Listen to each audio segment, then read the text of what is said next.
I was flipping burgers on my own porch when Karen showed up, screaming I broke into my cabin and called 911 like I was a fugitive with a spatula. HOA Karen called 911 to claim my cabin, but she cried when she learned I owned the entire lakefront. Part 1, the sirens, the spatula, and the lakefront shock. It was one of those postcard-perfect lake evenings. The sun was melting into the water. The breeze was whispering through the trees, and I was flipping burgers on the grill outside my old family cabin. Just me, a few ducks, and the gentle sizzle of peace. Quiet. Too quiet, apparently. Because that's when I heard it. Sirens. 2 sheriff cruisers tore down the gravel path leading through my property like they were chasing a fugitive. I froze. My first thought? Someone got hurt near the lake, maybe a boating accident, but then I saw her. Karen, marching behind the patrol cars like she was leading a parade of justice, arms flailing, hair bouncing, and voice screeching across the water. "There he is! That man is trespassing in my vacation home!" I blinked, spit out my lemonade, looked behind me just to be sure. Nope. She meant me. Still holding my spatula, I took a few steps forward and met the eyes of a deputy with the thickest mustache I'd ever seen. He looked at her, then at me, then back at her. "This is private property," he said cautiously. "What exactly are you claiming?" Karen stomped her feet. "This cabin," she snapped, jabbing a finger. "It's part of Lakeside Retreat Estates." He broke into it. "I demand he be removed immediately." The second deputy stepped forward, hand hovering near his holster. "Sir, do you have proof of ownership?" I didn't miss a beat. I walked to the mailbox, pulled out the laminated deed I always kept stashed there ever since Instagram influencers started discovering the lake. "Been in my family since 1958, I said. "My grandfather bought this land and passed it to my dad, and now it's mine. Cabin, dock, and every inch of the shoreline."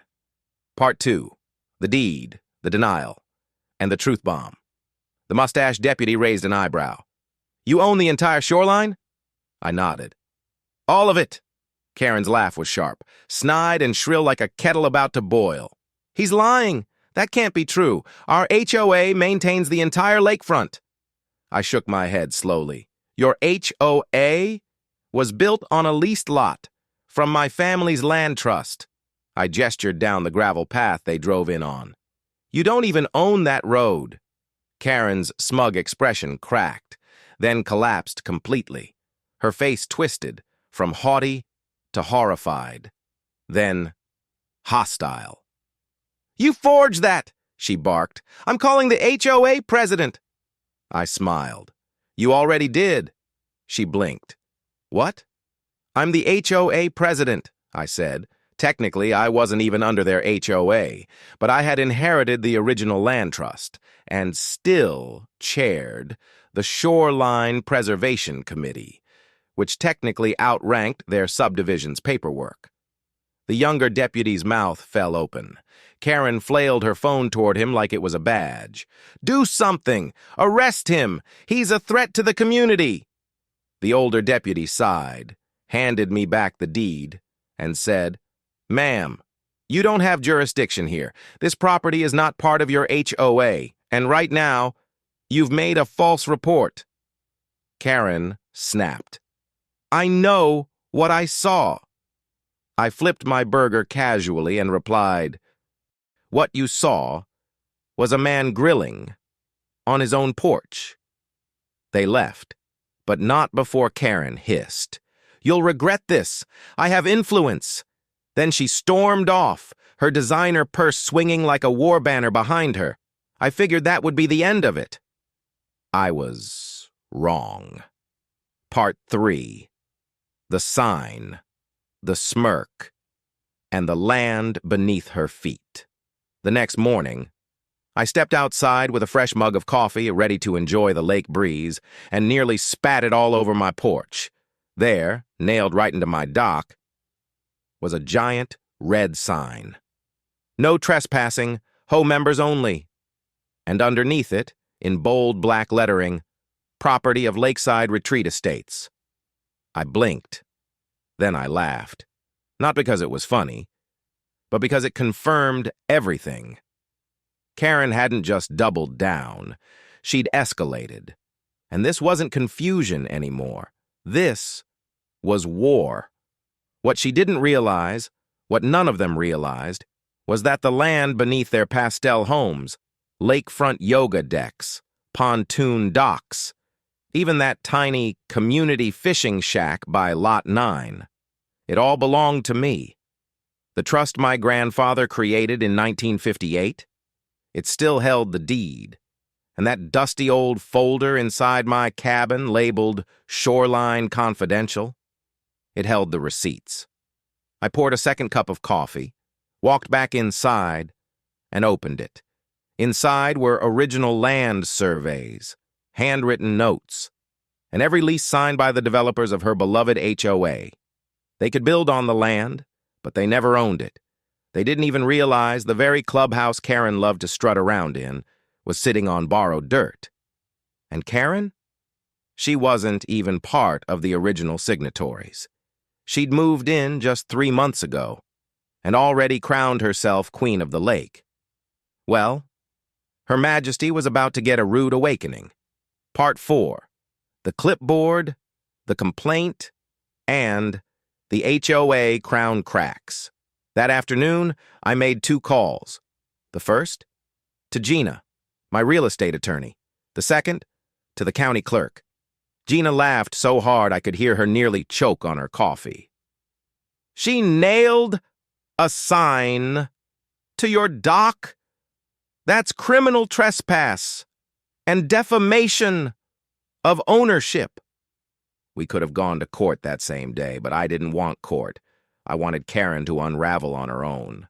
So I went to the clerk's office and had the shoreline map recertified. Again. Then I pulled 36 lease agreements, all signed by the HOA developer, all confirming that their entire little lakefront paradise sat on my land. Every gazebo, every mailbox, even the road they drove in on. On the way back, I pulled into the community just in time to see a group of HOA officers standing at my dock. One guy had a Bluetooth headset. Another was holding a measuring tape. They were squinting at my grill like it had committed a zoning violation. I didn't say a word. I just filmed them. The next morning, I installed security cameras, high definition, motion activated. 1 at the cabin, 2 at the dock. 1 in the woods, aimed straight at the main trail to the lake. And then, I added solar-powered signs. Warning, trespassers will be filmed and featured online. That same week, Karen filed a complaint with the county. She claimed my dock was rotting, hazardous, and a risk to public safety. 1 week later, I got an official violation notice in the mail. $50,000 fine. Code 27B, hazardous dock structure. Immediate action required. I laughed so hard I nearly dropped my coffee. 50 grand? I called the inspector listed on the notice. When I told him my name, he paused, then sighed. Yeah. I figured something was off. The complaint was aggressive, said a homeowners association president came in person, waving a clipboard, saying it involved public access. Funny, I said. It's been private land since 1958. He agreed to come take a look in person. He arrived the next day, and after one glance at the dock, he said, "Sir, this is built better than half our county bridges." He voided the fine on the spot.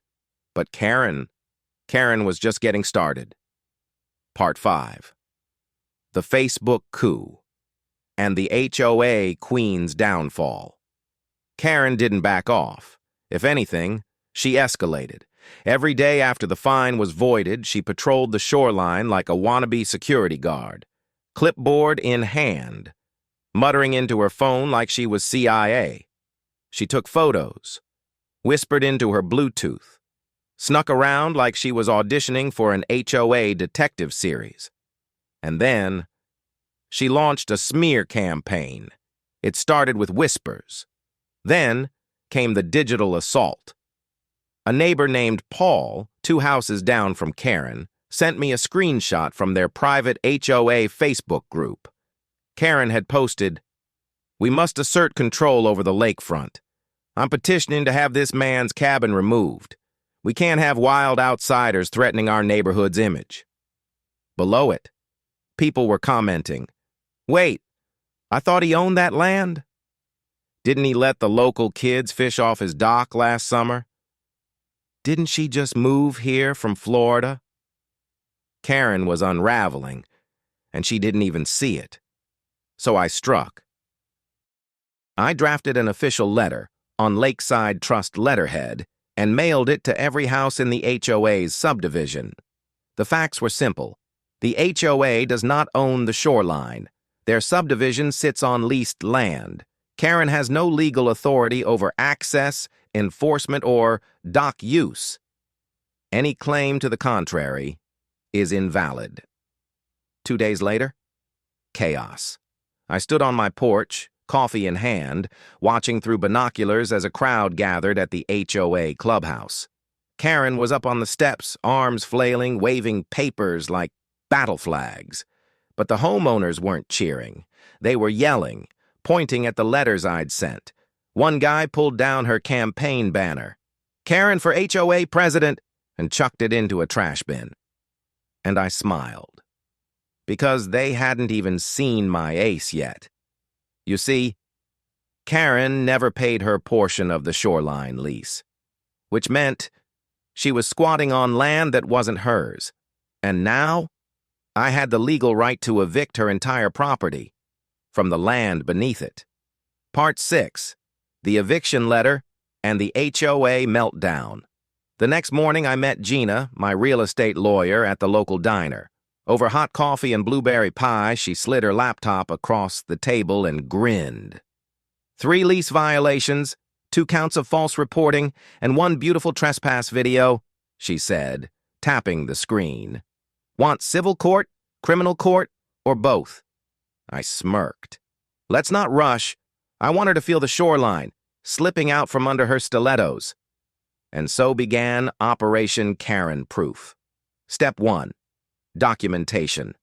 I compiled security footage, every HOA trespass, every clipboard tap, every shady photo op of my grill and electrical box. But the crown jewel, Karen, 3:47 a.m., hoodie up, spray painting private HOA land on my tool shed. Caught. In glorious HD. Gina snorted when she saw the clip. "This belongs on a billboard." It didn't take long to go viral. I anonymously posted it to the Lakeside Neighbors Facebook group with the caption, "When your HOA queen marks her territory like a stray cat, why Karen Cam?" Within hours, it exploded. By lunchtime, it had 10,000 views. By dinner, the local news called.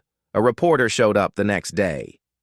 "Is it true," he asked, "that you own the entire lakefront and the HOA tried to evict you?"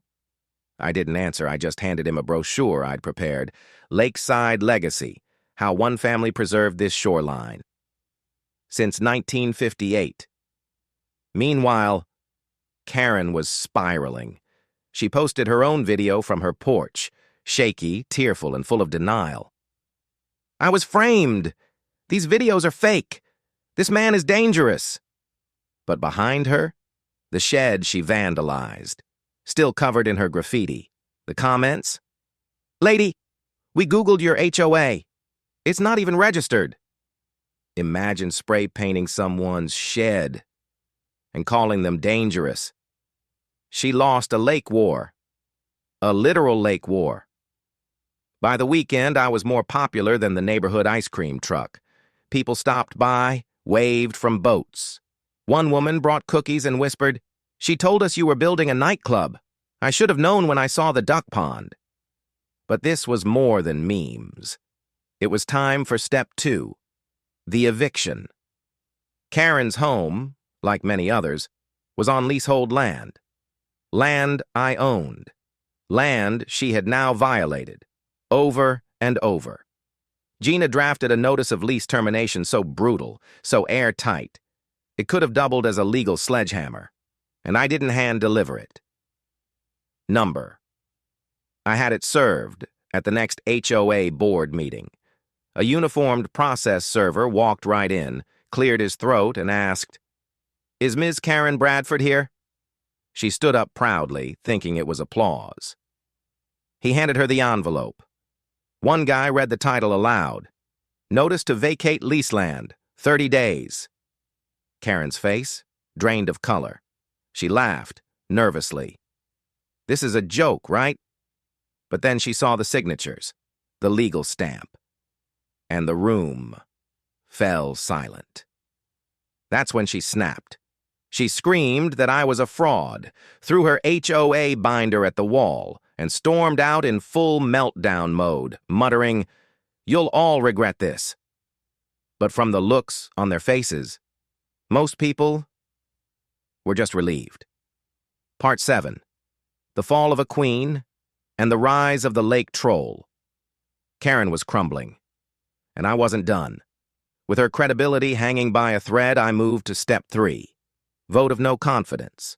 According to the HOA charter, which, hilariously, was lifted from a free website template, I only needed 60% of homeowners to sign a removal petition. I got 70% in 3 days. Some signed while laughing. Others asked if I was really the lake troll. I was, and I was proud. Karen was officially removed as HOA president. Her final act of desperation? A 4-paragraph Facebook meltdown accusing the neighborhood of forming a cult of the lake troll. So I leaned in. I made t-shirts. Lake Troll 2025, making shorelines great again. Don't start drama where you don't own docks. Even stickers that said, "Caution, this area is under troll patrol." And just when I thought it couldn't get better, it did. Remember that $50,000 fine Karen tried to stick me with? The one about my dock being unsafe? It backfired. Hard. The county had reviewed the complaint, watched the footage, and realized what was really happening. So they flipped the script. Charges filed against Karen. Filing false reports, defamation of ownership, harassment, unauthorized use of county enforcement resources. She was slapped with a court date, a restraining order, and a mandatory community service sentence. I watched from my porch as the sheriff pulled into her driveway. Karen didn't scream this time. She just stood there, mascara smudged, muttering about her constitutional right to the dock. She got in the car. No cuffs, but no dignity either. As the taillights disappeared down the gravel path, I leaned back in my chair, took a sip of lemonade, and whispered, "This lake is mine." But I still had one more play. Because Karen's house? Still sitting on my land. And now, it was going up for auction. Part 8, the auction, the meltdown, and the flamingo comeback. The shoreline auction wasn't revenge. It was housekeeping. See, my family still owned dozens of narrow shoreline parcels, some untouched, some leased, some just waiting. So I posted flyers, big, bold letters. Open shoreline auction, all unclaimed parcels, proceeds to local animal rescue. The response? Insane. Cars lined the road from the clubhouse to the highway. Families brought lawn chairs, checkbooks, and picnic baskets. One guy said he only came to finally beat Karen to the best fishing spot. Lot after lot sold quickly. A sweet retired couple bought one to build a gazebo.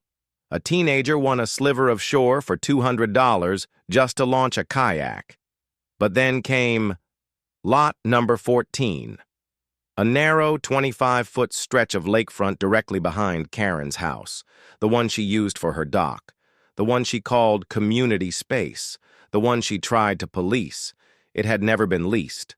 It wasn't hers, but it was essential. Bidding started at $100. $500!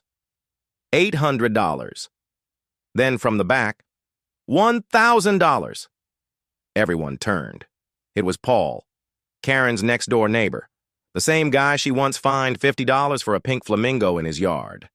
And just as the auctioneer raised the gavel, Karen appeared, out of nowhere, hair wild, flip-flops slapping, voice already halfway to full shriek. "Stop! You can't sell that! It's part of our community trust." The auctioneer blinked. That trust expired in 2019. This parcel is private and legally for sale. Karen spun toward me, desperate. "This is revenge." "No," I said calmly.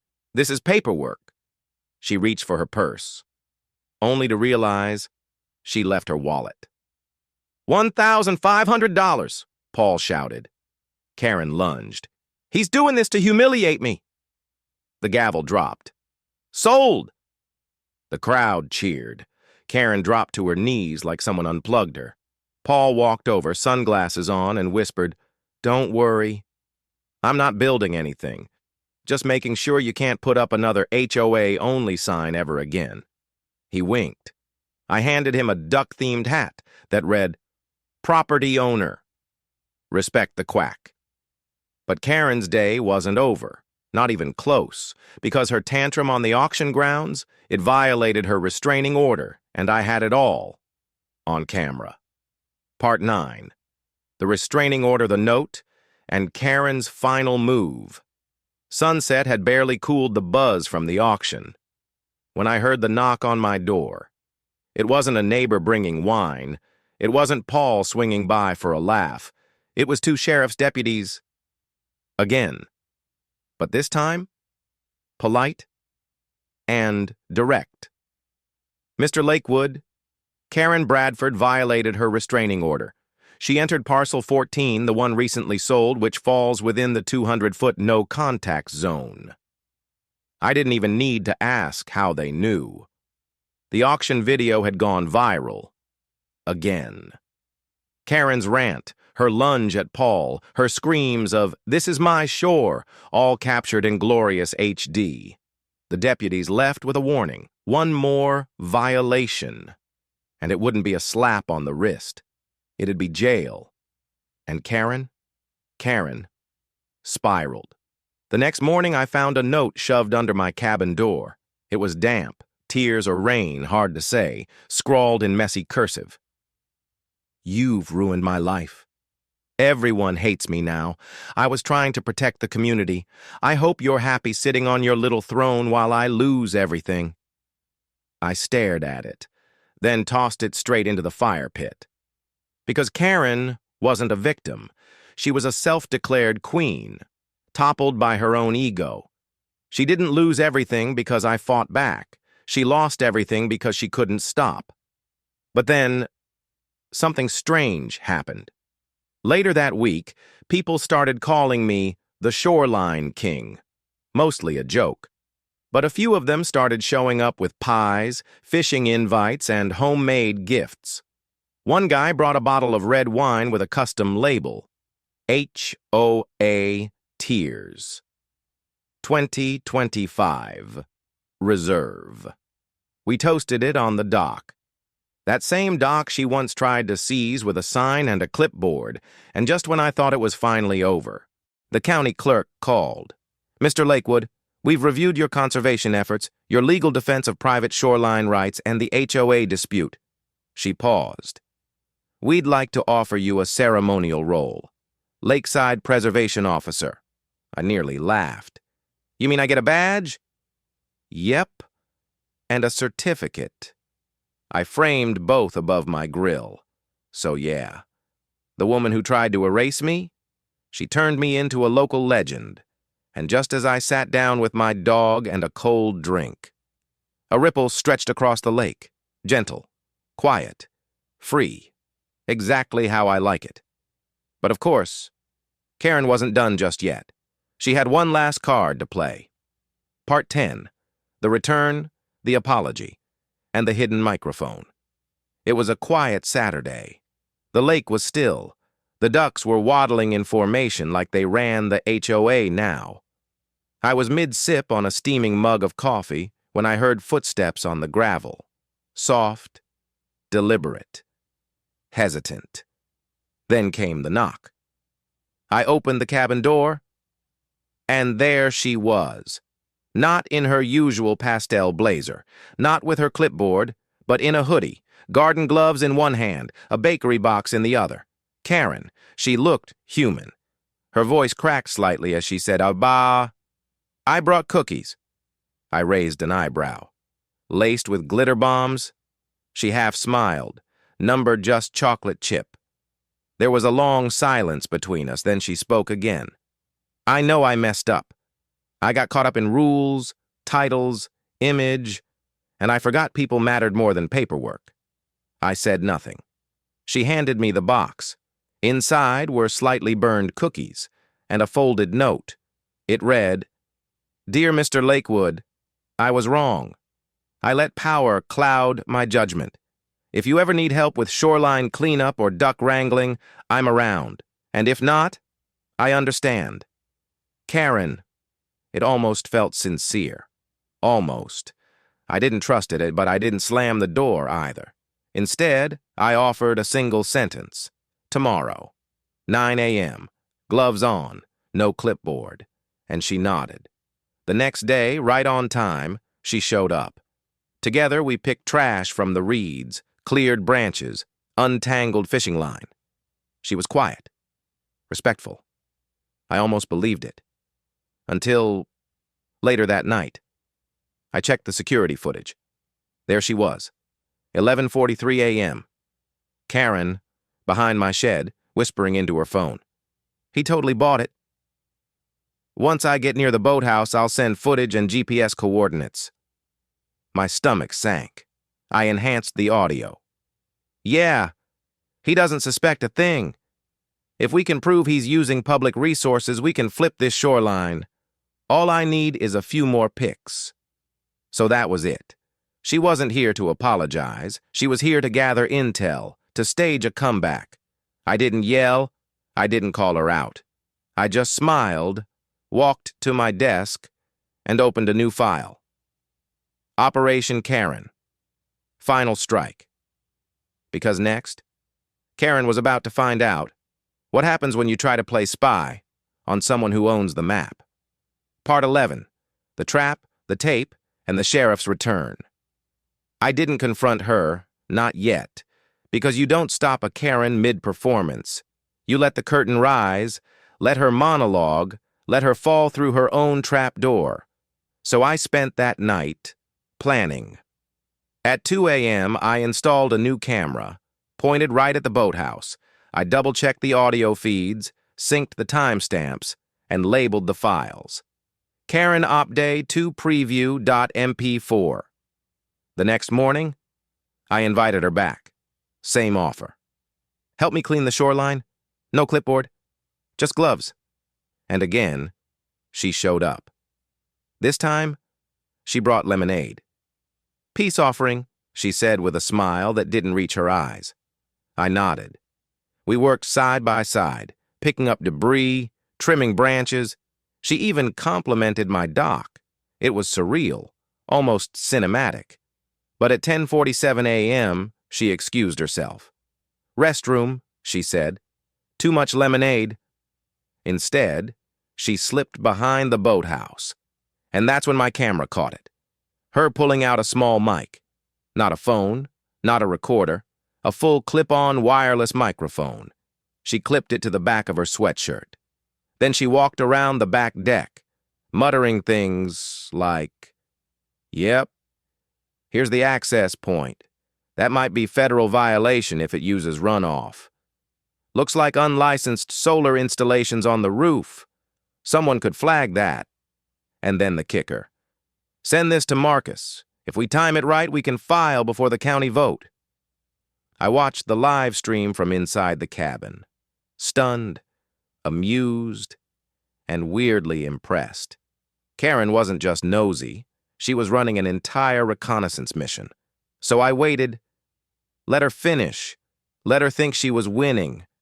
Then, I made my move. That night I called the sheriff's department, forwarded them the footage, and the audio, and the past week's logs showing her repeated trespassing. The deputy, the same mustached one from last time, let out a long whistle on the phone. "She tried to bug your boathouse?" "Yup," I replied. "Karen's going full spy thriller." He chuckled.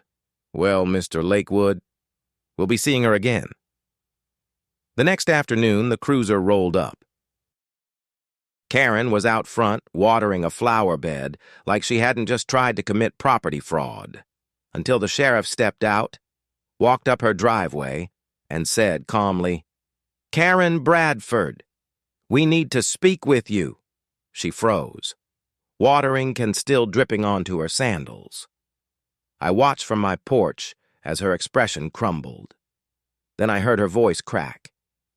"You don't understand. I was trying to protect the neighborhood." But it was too late, because the tape was clear. The trespassing was real, and the HOA Queen had just been dethroned, with audio evidence and a USB stick. Part 12.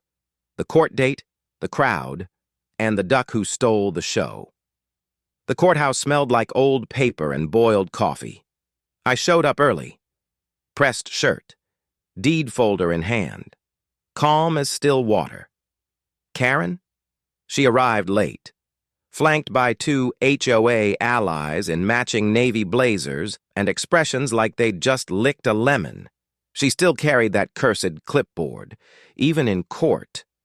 The judge raised an eyebrow the moment she opened it. "Ma'am, this is a misdemeanor trespass case, not a municipal summit." Karen huffed, clutched her pearls, and sat down. I kept it simple, presented the footage, played the audio, submitted the deed, explained the fake violations, the surveillance, the spray paint, the unauthorized mic, and the trespassing, 10 documented counts. Karen's defense: "I was acting in the interest of the community." The courtroom actually laughed. The judge didn't. She leaned forward, fingers steepled, and said, "You entered land you do not own, falsely claimed authority, and attempted to gather incriminating material under false pretenses. And now you're upset because the actual owner had cameras on his own property?" Karen tried to interrupt. "Bad idea. Miss Bradford, if you speak out of turn again, I'll add contempt to the docket." Karen clamped her lips shut like a toddler being told no cookies. Then came the ruling. Guilty of trespass. Guilty of filing a false claim. Fined $7,500 in damages and ordered to perform 60 hours of community service. And her community? Lakeside. That's right, she had to clean my shoreline. But the real moment, the media had shown up, not for me, not even for the court, but for the duck. Yes, Sir Quack-a-Lot. Someone had tipped off the local press that the duck with the HOA eviction hat would be attending, and there he was, in a tiny custom vest, sitting in a stroller, wearing a GoPro. The bailiff actually asked if he was registered support poultry. I said yes, for emotional victory support. They allowed it. Outside the courthouse, a small crowd had gathered. Neighbors, HOA survivors, a few tourists. Karen pushed past them like paparazzi were chasing her, but the moment that broke the internet, as she stormed down the steps, Sir Quack-a-Lot let out a single majestic quack, and someone shouted, "Even the duck's judging you!" The clip went viral within an hour. Quack for justice, or Karen down, HOA cracked and me. I went home, grilled a steak, and let Sir Quack-a-Lot pick the music. But this wasn't over yet. Part 13, the lease, the lawsuit, and the final eviction. By the time Karen finished her 60 hours of community service, mostly picking up trash along the shoreline she once tried to claim, she thought the storm had passed.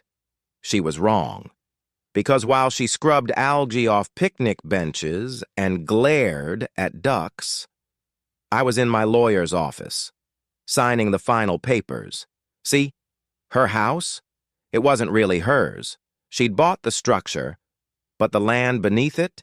Still mine. It was part of a 99-year lease signed by the original HOA developer, a lease Karen violated more times than I could count. From false reports to trespassing, forged letters to spray painting my tool shed, she didn't just overstep. She stomped all over the line. So now, that lease was officially terminated. Gina, my attorney, filed the lawsuit the next morning. Eviction, full removal, legal removal of her entire property from my land. And once filed, it became public record. It spread fast. Karen tried to do damage control, again. She posted another video, this time with piano music playing softly in the background. I was trying to bring peace to the lake, and now I'm being punished for caring. Cue the waterworks, cue the shaking voice, cue the "this is a targeted attack" rhetoric. But people had receipts, screenshots, security footage, comments from former HOA members who'd quit under her reign. Even her own allies were backing away slowly and silently. One guy who used to co-sign her flyers posted, "We just wanted a neighborhood chili cook-off." We didn't sign up for shoreline war. By the second court date, Karen was representing herself. Bad idea. She walked in with a binder so thick it needed its own luggage tag. But the judge? He didn't care about binder size. He cared about facts. And the facts were brutal. Lease violation? Confirmed. Property defacement? Confirmed. Harassment of landowner? Confirmed. Zero legal right to remain on the land? Confirmed.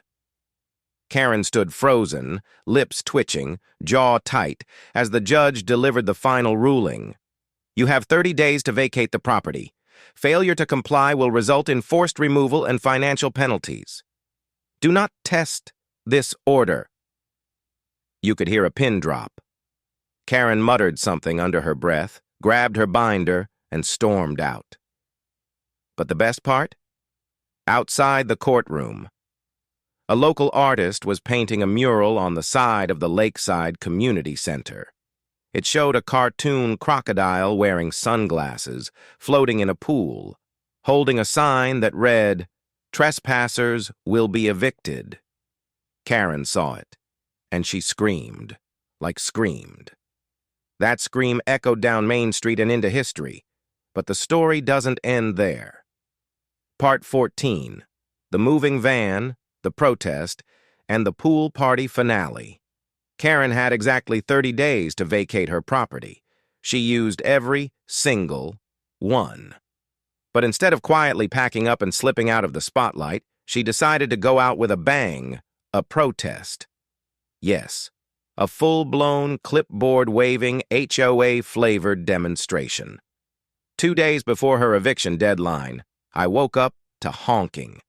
Not cars, boat horns. I walked onto my porch and saw it. Karen floating by my dock on a borrowed pontoon, holding a megaphone in one hand and a laminated flyer in the other. A banner hung from the boat's canopy that read, "Save our shoreline. Fight property tyranny." Behind her, 3 more pontoons, 2 kayaks, and 1 confused guy in an inflatable flamingo. It was a lake protest. Karen shouted into the megaphone, "This is our lake! This is a community space! We demand justice!" Someone in a kayak yelled, "Is that the guy with the robotic crocodile?" I waved from my porch, holding a mug that said, "Landlord of Lakeside." Karen's eyes burned holes through me. I didn't respond. I didn't need to, because karma was already en route, in the form of a county sheriff. By noon, the deputies had arrived at Karen's house. She wasn't there. She was still mid-rant on the lake, telling anyone who would listen that sovereign water rights override deed law. Spoiler, they don't. When she finally docked, sweaty and hoarse, they handed her the official final notice. She had 24 hours. That night, instead of packing, Karen doubled down. She threw one last event, a Goodbye Karen Lakefront rally, complete with rented speakers, cheap wine, and a playlist of nothing but Taylor Swift's You Need to Calm Down on repeat. Nobody came, except two of her original HOA supporters and a pizza delivery guy who left when she tried to pay him in exposure. But the next day? Oh, the next day was glorious. The moving van arrived. Karen was sobbing, loudly. The neighbors watched from lawn chairs. Some brought popcorn. And just as the movers loaded the last of her bins, a group of kids rode by on bikes, chanting, "Commander Chomp! Commander Chomp!" Karen spun around and screamed, "Ty! It's not funny!" Then the sprinklers went off. My sprinklers. On a timer. Right on the edge of the shoreline. She got soaked. It was beautiful. And when she finally drove off in her beige SUV, windows up, mascara streaking like war paint, someone let off a confetti cannon near my mailbox. Not me, but I saluted whoever it was. That night we threw a lakeside party. Neighbors brought food. Music played. And Commander Chomp floated proudly with a party hat tied to his snout. We called it the HOA Free Freedom Float Fest. And for the first time in years, the lake was quiet. No clipboards, no fake violations, no pastel pantsuits on power trips, just laughter, ducks, and the sweet, sweet sound of victory. But don't worry, there's still one final chapter left. Part 15, the auction, the legacy, and Karen's final note with Karen officially gone. It was time for closure. Not petty closure, legacy. You see, my family still owned a series of small, narrow plots scattered all around the shoreline, some forgotten, some untouched, some sitting quietly between backyards like buried secrets. And one of them sat directly behind Karen's now vacant property. A 25-foot strip of lakefront access, just wide enough to control every dock, paddleboard, and fishing pole that dared dip into the water behind it. So, I did what any self-respecting shoreline king would do. I announced an open public auction. Flyers went out. Notices were posted. And a week later, the crowd rolled in like a parade of folding chairs, coolers, and whispered bets. The first lot went to an older couple who wanted to plant a peace garden. The second, a local teacher who dreamed of a student nature trail. But then came lot number 9. The one behind Karen's former castle. Bidding opened at $500. A few hands went up. Some neighbors murmured. Then a loud voice rang out, "2,000!" Gasps. Heads turned. It was Paul, Karen's old next-door neighbor, the same guy she fined $50 for planting flamingos. I grinned. She'd hated his lawn art. And now, he was about to own the land she used to parade around like a queen. The auctioneer slammed the gavel. Sold. Paul raised his glass and yelled, "This one's for the flamingos!" The crowd roared. But as the celebration kicked off, I noticed something in my mailbox. An envelope. Plain. No glitter. No clipboard. Inside, a handwritten note. From Karen. "Dear Mr. Lakewood, you win. I thought I was protecting the neighborhood. Turns out, I was tearing it apart. I'm starting over. Somewhere without docks. Without drama. Tell the ducks I said goodbye. No threats, no fake titles, just ink, regret, and silence." I folded the note. Tossed it into the bonfire. Because forgiveness? That's not something you laminate. That's something you earn. And as I watched the flames flicker, the ducks waddling near Commander Chomp, and neighbors dancing to a speaker someone duct-taped to a paddleboard, I smiled. The lake was free. The legend was sealed. And Karen, she was gone. This time, for good.